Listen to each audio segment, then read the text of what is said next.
Yes, you are being manipulated. Media is manipulating you. In the last 10-ish years, AAA games have been on an absolutely insane roll. The Witcher 3, Red Dead 2, Baldur's Gate 3, Persona 5, just to name a few. We're at a point now where I feel like studios have really honed in on what makes a game feel special. It's like after years of digging, they've really uncovered the boxes that need to be ticked for a game to feel like a real spectacle, for the storytelling to be really significant and hard-hitting. Solid gameplay, great voice acting and performance capture, graphics that look distinctly next-gen or stylistically pleasing. Now, whether certain AAA games really do successfully tick those boxes is a different story. God knows some of them don't. But the game industry isn't like it was in the 80s and 90s. They're not just kind of throwing ideas at the board and hoping there's going to be a hit. Not anymore. Modern gaming does have a loosely defined set of codified trends that they try to stick to. Trends to build off of. And one of the biggest and most successful trends in modern gaming is the cinematic game. Those big budget, fully priced AAA games made by the titans of the industry. The games that dump more money into their production than a lot of movies do. And man, these games are fucking fantastic. It really does feel like you're experiencing the game like it's a movie, except with the added benefit of gameplay. You're not just a third party, you're an active participant. They get some of the greatest writers and developers in contemporary media as a whole to work on these games, and it shows. These games are so good. And you buy the games and you download them and you play and you play and you play for 15-30 hours to complete the main campaign, another 20 hours to get all the side content, until you've finally done everything you can in the game. You've seen it for what it's worth and it's just incredible. But then some time passes and you realize, I haven't had any desire to come back to this game. And then you realize that nobody really talks about that game too much anymore either. It's like the game version of Avatar, you know? It's like awesome while you're experiencing it, and everybody's talking about it. And then it just vanishes. Its cultural staying power is non-existent. Everyone replays games every now and then. Maybe you even replayed a couple other beloved games in the period since you finished that amazing cinematic game. But why not that one? Even though the story and the gameplay had you on the edge of your seat for like 60 hours, why does the game feel so Avatar? Well, to be honest, I think it's the format. See, those story-first games, despite the fact that a lot of them have really fluid and fun combat, suffer from the fact that they're story-first. Although this does make the first playthrough a really special and memorable experience, it really does make the replay value of the game suffer tremendously. It essentially undercuts any reason that you would have to come back to the game after your first initial playthrough. Now, obviously, I'm gonna elaborate on all of those points, but before we get started, I want to kind of just create a little glossary, if you will. I want to first define a phrase that I'll be referring to as the PlayStation Dilemma. When I refer to games falling under the PlayStation Dilemma, just know that I'm describing mostly single-player, linear, heavily story-focused games. Not just games with a story, and certainly not only games that are PlayStation exclusive. I'm just using PlayStation Dilemma as kind of a blanket term. AAA PlayStation titles just tend to kind of skew more towards that specific genre. You know, the easily adaptable shit. The God of Wars, the Spider-Mans, the Last of Us's. Games where the plot is really the focus, with the main goal of the gaming experience to move the player with the story. I've seen a lot of people online disparagingly refer to these games as cinematic games, movie type games, playing a movie, any sort of variation of movie and game that isn't like, you know, a movie game. And while online gaming communities will use these terms very negatively, I'll be using them too. But I just need to let it be known that I'm not talking shit. I'm not using it in the same ways as those people. I fucking love these games. Okay, moving on to the next term in the glossary. I'm also going to be using the term linearity a lot. When I refer to linearity in games, that doesn't mean games with like flashback sequences are excluded from this list. From a storytelling perspective, flashbacks are a narrative device used to provide plot context in moments that still make sense within the structure of the story. And a chronological respite from the main story still serves the purpose of conveying that story's plot. So I still consider examples like the Faye flashback from God of War Ragnarok, or the Harry and Peter flashback in Spider-Man 2 as falling within plot linearity from a storytelling standpoint. Alright, with all of the terms out of the way, let's just jump into it.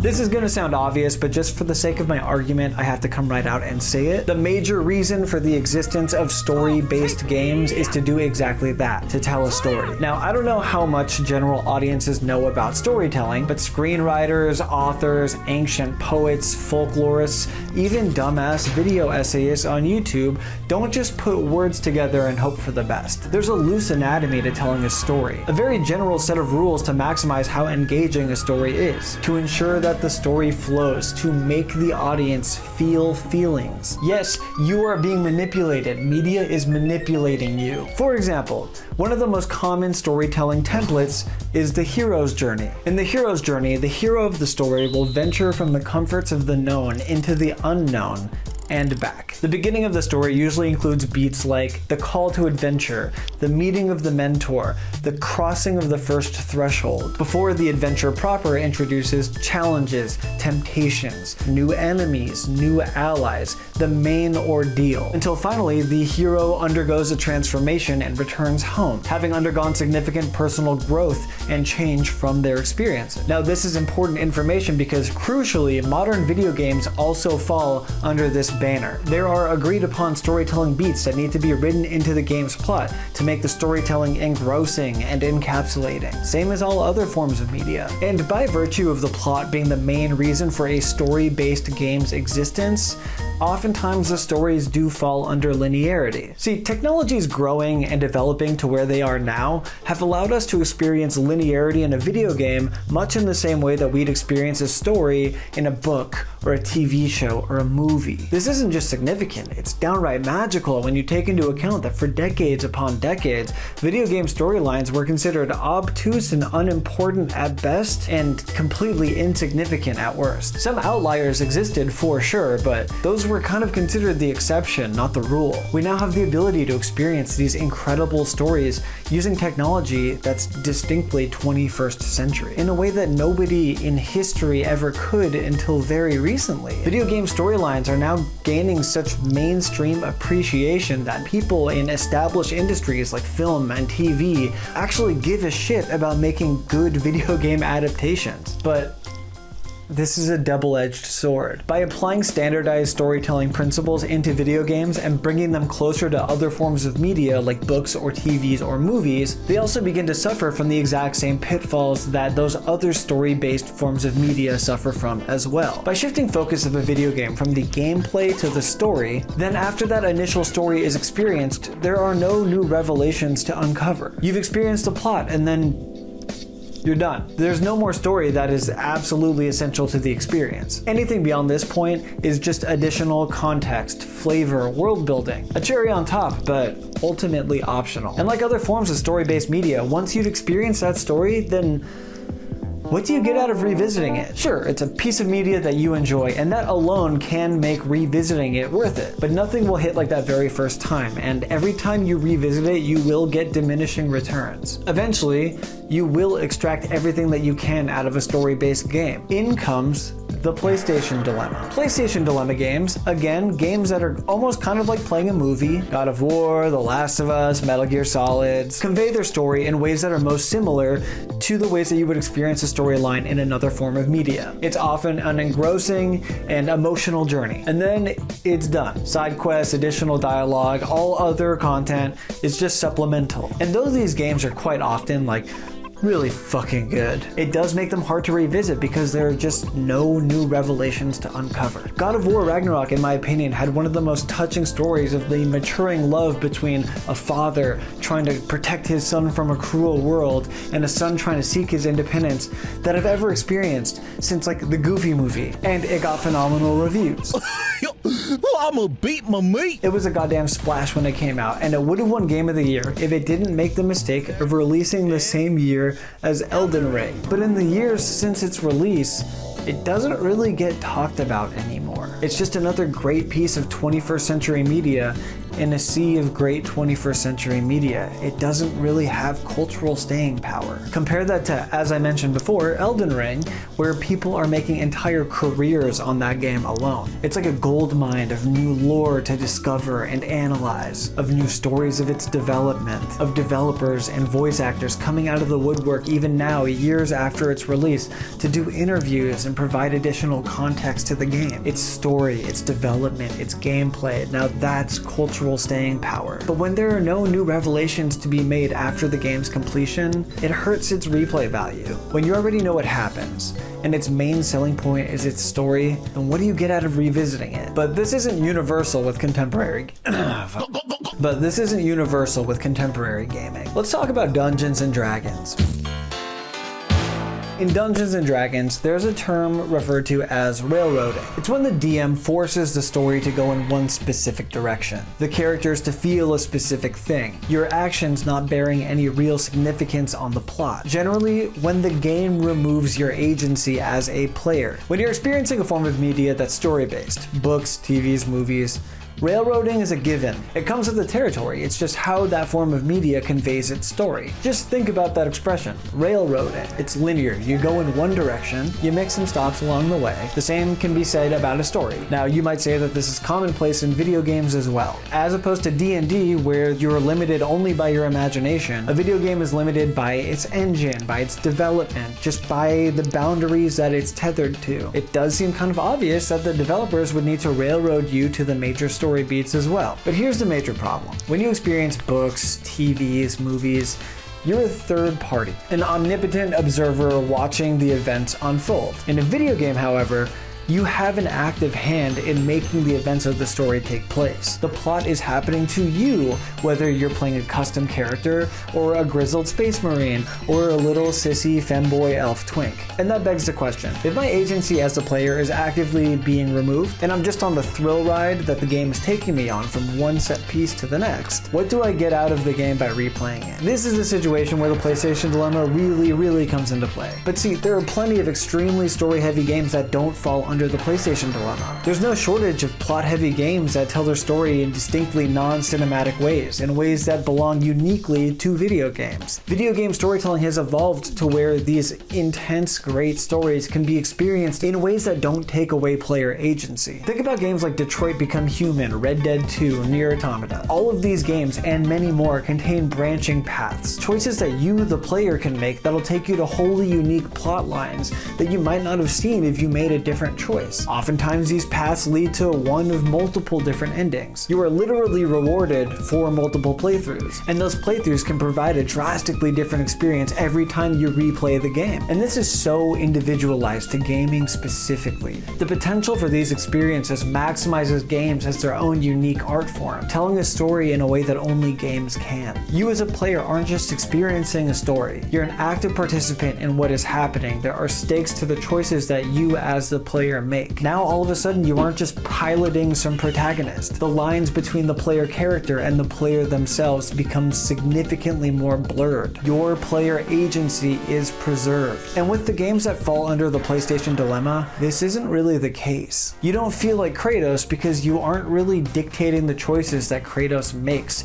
You're just piloting him for certain sections of the story. All of the canon decision making is predetermined in cutscenes. And when you think about it like that, it does kind of make sense why those certain subsections of gaming communities online disparagingly refer to it as playing a movie. Sure, it's a video game with gameplay that, I mean, let's be honest, every game I've talked about in this video so far has been fucking incredible, like still so good, holy shit. But it's not conveying the story in a way that's wholly unique to video games. It's conveying the story in a way that other forms of media also convey. You're along for the ride, you're just being railroaded to major story beats. And when a story is told in a way that isn't entirely true to the way that media can tell a story, then repeat experiences are weakened. Joel and Ellie, or Ellie and Abby, are on the exact same train tracks every single time you play the game, just chugging along forward. So why repeat the journey? Now sure, at the end of the day, these are video games. It isn't just a movie you're watching. You are sitting there playing the game. And from a moment-to-moment basis, you are controlling these characters and experiencing fine-tuned gameplay deserving of a AAA title. But in PlayStation Dilemma games, where the script,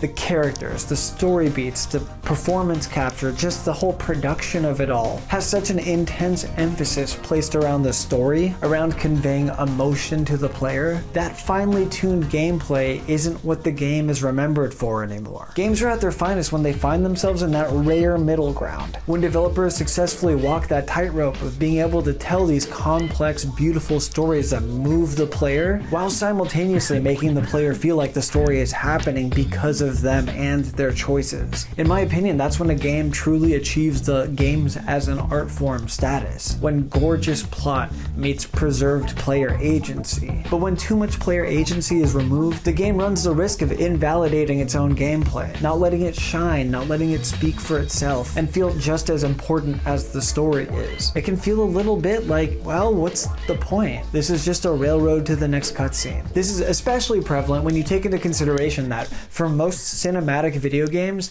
gameplay is not canon. Now again, it's very likely that the major takeaway that the devs want you to remember in the years following your experience with the PlayStation Dilemma game is the story. And as mentioned before, the main bulk of the story in most of these games is told predominantly through cutscenes, with any plot expressed through gameplay being additional, relegated to added and often non-essential context to the major story beats. Were you married? For a while, What happened? okay, Too much? too much. Maybe a bit of dialogue to flesh out the characters a little bit more. So not all dwarves can do that thing Brock and Sindri do, right? Where they just walk between realms and turn up somewhere else? Indeed, that's a rare skill. And while this is important to making characters feel more fleshed out, gameplay is often just kind of a means to get to the next cutscene, a vehicle for the story to happen, and at the most pessimistic analysis I can think of, can even kind of be considered filler. Will you throw a brick to distract an enemy so you can sneak past them, or maybe just ball out, chuck a fucking grenade at them, and watch as their best friend grieves them? And this may seem like player choice, it may seem like it's preserving player agency because it gives you these options, but ultimately it's meaningless because it has no bearing on the plot. What happens to the character while the player is controlling them is not actually happening within the context of the storyline. It's the reason why when you're playing Resident Evil, Jill doesn't just get infected with the T virus the second she gets bitten by a zombie. It's why Joel doesn't become a clicker after spending an entire game getting bitten by them. Spider-Man doesn't get knocked out by some random goon on a rooftop. So in a cinematic PlayStation Dilemma type game, when the story is doing the heavy lifting and the gameplay, fun as it may be, isn't exactly the point, then the gameplay is invalidating itself due to its lack of contribution to the storyline. If the game isn't putting its own gameplay on a pedestal, isn't making you feel like, wow, yeah, I want to continue playing this game, and instead making you go, alright, time to play a little bit of this so I can get to the next cutscene and continue this amazing story, then why would you replay the game outside of just experiencing that story again? I mean, yeah, the gameplay might keep you coming back for a while. I platinumed Spider-Man 2, despite the fact that that gameplay has no bearing whatsoever on the plot, just because the gameplay was that good, but I haven't replayed it since it came out. And you know what? I have a sneaking suspicion that I'm not the only one that believes that PlayStation Dilemma gameplay suffers as a result of the emphasis on story. I have a really strong feeling that the developers of these games feel that way themselves. I think it's the exact reason why in re-releases and DLC for a lot of these games,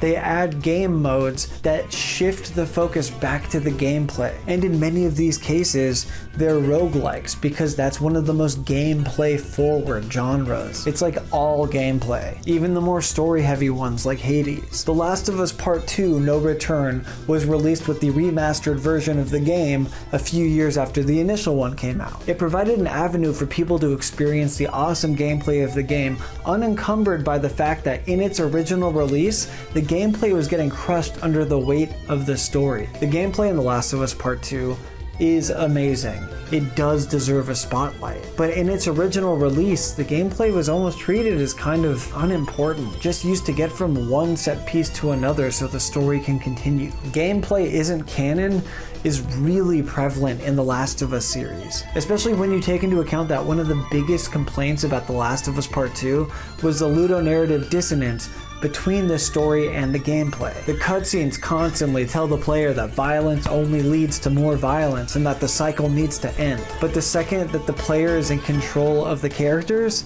you kill just so many people. It's a game that treats its own amazing gameplay as an afterthought. Hey, have fun, kid, but just make sure you're ignoring everything that you're seeing and doing right now, because that's not a part of the story that we're trying to tell. Even the game doesn't care about the gameplay. But now, bada bing bada boom, the no return roguelike mode comes out and you can experience the amazing gameplay of The Last of Us 2 uninterrupted. This mode is gameplay first, and it's very fun. I mean, it's The Last of Us 2 gameplay. The gameplay's always been really amazing, but by virtue of the fact that it's now a roguelike, the gameplay is important for the first time. But still, No Return was inherently separate from the main campaign. It's not canon, even though it still made the package of the game even better. It's kind of like little Last of Us 2 islands, divorced from one another but created to let different aspects of the game shine, one for the gameplay and one for the story. But there was one added roguelike DLC that stands above all of the rest. One that very tastefully fixes the main story's lack of emphasis on gameplay, creating a mode that combines that gameplay with the story extremely harmoniously. God of War Valhalla. About a year after God of War Ragnarok came out, they basically shadow dropped God of War Valhalla at the Game Awards. If you're like me and you're a massive fan of God of War Ragnarok and you were counting down the days for any sort of DLC announcement, the fact that this basically was available the next day was extremely hype. And in my opinion, it exceeded expectations. Hey, I'm wearing new clothes now and my beard's a little bit longer. Like and subscribe. Valhalla wasn't just some random roguelike DLC that they tacked onto the game for fun. It had its own story, its own cutscenes, its own dialogue. It was a proper epilogue to the base game. It was like a final chapter. But beyond just continuing the story, I think Valhalla's crowning achievement was the way that it utilized both cutscenes and gameplay to tell one of the most engaging stories in the entire franchise. The emphasis of the DLC was so evenly divided between gameplay and story that it never ever felt like one was outweighing the other. They were always complementing each other. It struck such a harmonious balance. Valhalla even managed to make game over as a part of the narrative by making each quote-unquote death Valhalla itself forcing Kratos out of its realm. This might seem small, but it's really not. This alone makes gameplay canon. This has a domino effect on the way that you interpret the actions that you, the player, make and the dialogue that the characters say to one another. Characters react to Kratos starting over in a way that they don't in the base game, because unlike in the base game, in the DLC, when Kratos dies, that's actually happening. In the base game, he's not starting over. The deaths don't happen. But in Valhalla, they do. There's just more weight to the DLC's gameplay. It's no longer at odds with the story. They're one and the same. Now, does this retroactively fix the problems with God of War Ragnarok? Does it all of a sudden not fit into the PlayStation Dilemma category anymore just because of the DLC? Well, no. God of War Ragnarok still has those problems. The same problems that it shares with the other cinematic games. But Valhalla was a huge step in the right direction. A step that I'm kind of hoping they take into account going forward. And whereas I really haven't played God of War Ragnarok since it came out, and I don't really know anyone else who has either, I do now sometimes revisit Valhalla because I have a reason to. It's a good way to experience both a great storyline and a great gameplay. Gameplay being canon really does make a difference in how much weight the player puts into the moment-by-moment experience of playing the game. And when the gameplay feels just as important as the cutscenes that it takes you to, then us as players feel like the precious time that we sink into this hobby is being spent wisely. We're not just having fun anymore, we're experiencing art, and true art is worth revisiting time and time again. I sometimes wish that I had more of a reason to go back and replay these amazing experiences that I cherished so much as I was playing them. And I really have to drive home the fact that everything I've talked about in this video really does not apply